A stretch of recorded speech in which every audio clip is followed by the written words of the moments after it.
What's going on, boys and girls? What's up, world? Austin John Plays here, and today we're going to be reviewing a whole bunch of controllers for the Nintendo Switch and Super Smash Bros. Ultimate.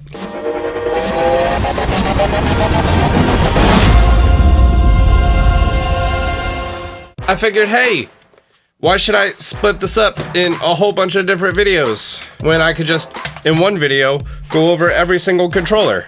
And that'd be great. I'm going to be splitting this up into 3 different categories. One is going to be controllers that are similar to the Pro Controller for the Switch, one that's similar to the Gamecube controllers for the Switch, and one that's not similar to either of the previous 2.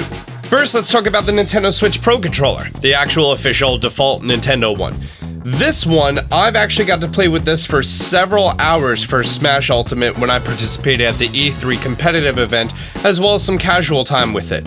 The Pro Controller has this very strange feel. If you're used to using the Wii U Pro Controller for Smash Wii U, then it's going to be great. However, if you're used to the very traditional GameCube controller feel, switching to the Pro Controller, or especially the Joy-Cons, may be a little difficult. Although the button layout is somewhat similar in location, having the very large A button and then all of the other buttons that you would need to hit being the Y button or the B button or flicking down to the smash stick may be a little bit more of a travel than you're used to. Because of the equal button layout, it's a strange switch going from, no pun intended, going from the GameCube controller to a Pro Controller. So I'm going to review the Pro Controllers very briefly. Also, all the prices are going to be in US dollars and there's links to everything down below. The Pro Controller from Nintendo is $70. It's a fantastic controller. I can't say anything bad about it. It just may not be your preference for Smash Ultimate. Jumping down just slightly in price but highly customizable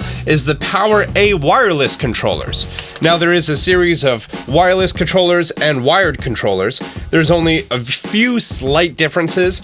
The wireless controllers use AA batteries, not rechargeable lithium-ion batteries, as you can see back here. However, there's also 2 programmable buttons on the back. So if you wanted, you could program this to jump, or you could program this to smash down, or whatever you want for that. So there are some advantages to this. The wired controller actually has a little bit less travel than the wireless controller does. Let's get a zoom in of that. As you can see right there, the joystick is significantly larger on the wired controller than it is on the wireless controller, meaning that you're not going to be able to do as precise movements that easily. Bundle that with the fact that the wireless controller already has somewhat of a skewed running scheme from the Pro Controller. You're not going to be able to do precise movements. However, in Smash, that's not too much of a problem. You're pretty much just going to be doing things like this. So actually, the wired controller may be a great advantage for you because it's just that short little travel right there in order to get all the way over to assign the direction that you want to smash or use a special to. I just realized that this is the exact same controller, just a completely different color. That's the weird thing about the PowerA controllers, whether you buy it at Target, Walmart, or Amazon, or a GameStop, they're in completely different color schemes. So these are the exact same thing. I have 2 controllers that don't fit the traditional GameCube style or the traditional Nintendo Switch Pro Controller style for very slight reasons. The first is the HORI wired controller. Now, this controller actually has a removable D-pad that you could put on top of the 4 directional buttons over here, so it acts a little bit more like a Joy-Con. It also has a turbo mode, which I don't think you'd be using that in Smash. Has a nice little place on the back that you can store that D-pad if you don't want to use it, and then you have access to the 4 individual buttons like that. As opposed to the PowerA controllers, the travel on this is very similar to the actual Pro Controller. So if you're going to be playing games like Mario Odyssey that may require you to go only a short distance, then you may prefer this controller over those. It's also worth mentioning that the HORI controller has a little bit more of an old Xbox controller feel, meaning that your hands are going to be angled out more than they would be on a traditional Pro Controller. So if you're someone who has a wide stature and you want a little bit more of a wide grip and you're really comfortable with the Joy-Cons, but you want something that fits larger hands, the HORI Pro Controller is probably a good bet for that. A company who reached out to me is called Hycarus, and they sent over this controller as well as a GameCube controller. And this one is very unique. It's a wireless controller, however, it switches the location of the D-pad and the joystick. So it functions a little bit more in theory like a PlayStation controller with your joysticks right there, and then you have the same shoulder buttons. Actually, these shoulder buttons have a lot of travel, like a PlayStation controller. It looks like it could be used for your Nintendo Switch or for your PC. That's pretty cool. Or Android devices. Alright, so they're just trying to cover everything there. The Hycarus controller also features a turbo mode, and all of the buttons are LEDs. That's pretty cool. That's pretty cool. You may not want to use this for Smash just because you're going to be having an off-angle control because you're going to be using this instead of over here. My tiny little girl hands actually have trouble controlling that joystick a little bit. So if you have giant hands, maybe it's for you. That brings us on to the GameCube style controllers. And I'm going to be talking about the one that I've had on display for a while right here, which is my personal Nintendo Switch GameCube controller that I got when I was a child on release day. It's filthy. Something to note about original GameCube controllers that have gone through years and years of use is that the joystick is extremely loose. So you can see this is just a real loose boy right there. And the original GameCube controllers, that's a very common thing. Here is another GameCube controller, very loose stick, but not nearly as loose as the previous one. So the original GameCube controllers, even though they feel amazing, they have that original feel, there may be sticky buttons, especially for the shoulder buttons, and the joystick needs a little bit more oomph to get it in a direction. Which brings us to the newly released Smash GameCube controller. Now this guy, made by Nintendo, is fantastic. The buttons feel just as you remember them. Your joystick is brand new, of course. However, the plastic is slightly different. From holding it and messing around with it on the Wii U, and when your hands get really sweaty and a little oily, it starts to get very slippery. I've noticed that, which I haven't noticed with the original plastic. I don't know the exact plastic difference that they used. However, if you don't have access to an original GameCube controller with an intact joystick, this may be your best bet. The people who provided the LED Pro controller, the company called Hycarus, they also have a GameCube controller. Something to note, it's very light. It's significantly lighter. I don't even need to look up the specs. This has no rumble feature. This has no rumble feature inside here. It does have a turbo mode, which I don't know how useful that is going to be for Smash. The plastic feels similar to the new plastic on the Smash controller, as opposed to the original plastic on the original GameCube controller. And the Z button is extremely clicky. I don't know how I feel about that. Like, you hear that, as opposed to, I don't even know if you heard that. The actuation point on the buttons isn't as tactile. Oh, no, hang on. Like, these have a little bit more of a travel distance. These have less travel distance. It's also super noisy. Now, onto the creme de la creme of controllers. This is an original Nintendo GameCube Wavebird controller.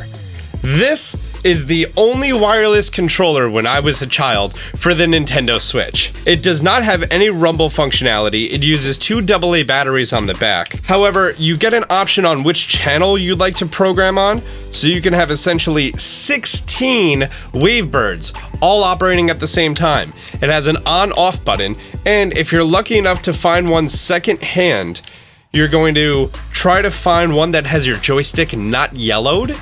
The yellower it is, the more indication it is that it's been used really viciously or just not taken care of.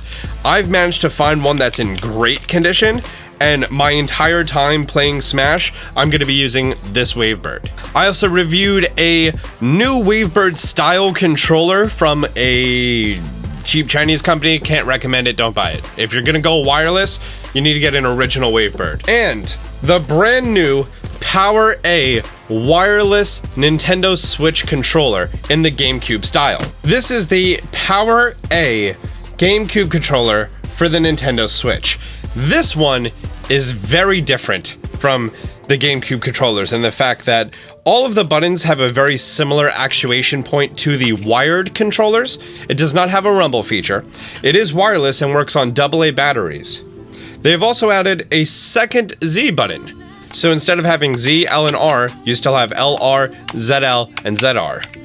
These are big fat lies. There is no actuation. This does absolutely nothing until you reach the very bottom, and then once you hit that final, that's how you know that you're activating your shield. So it's a very fast travel, as opposed to the analog sticks that have that spring in there until you hit all the way down. And then also unique is that it has buttons on it, very similar to the Pro Controller. So you can take your screenshots, activate your home menu, things like that.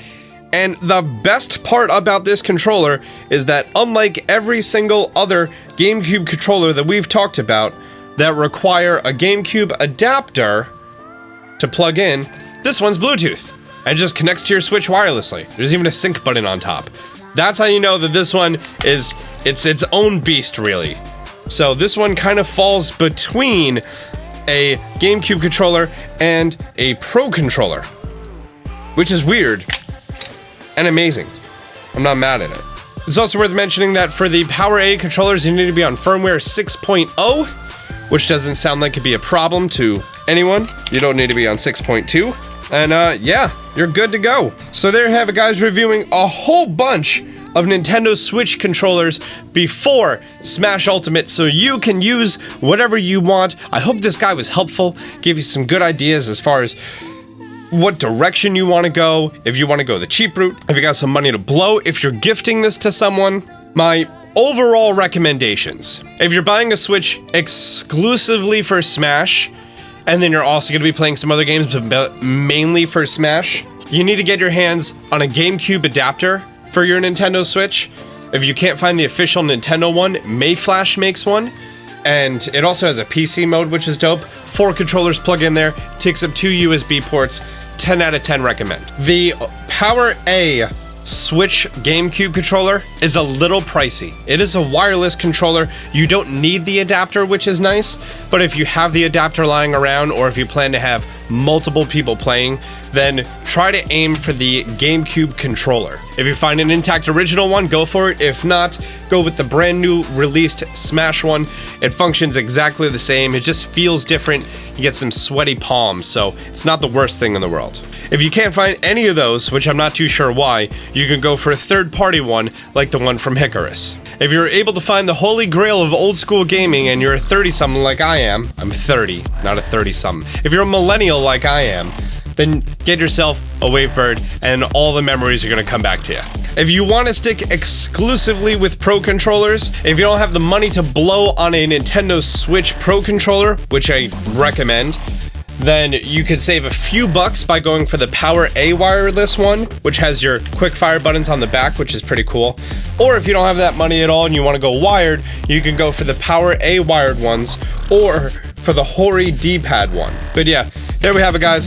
A whole bunch of controllers for the Switch. Buy whichever one you think is right. There's going to be links down below to pretty much all these products. If you enjoyed this video, be sure to leave a like down below. If you're new to the channel, be sure to subscribe, turn on notifications. Until next time, Austin John out.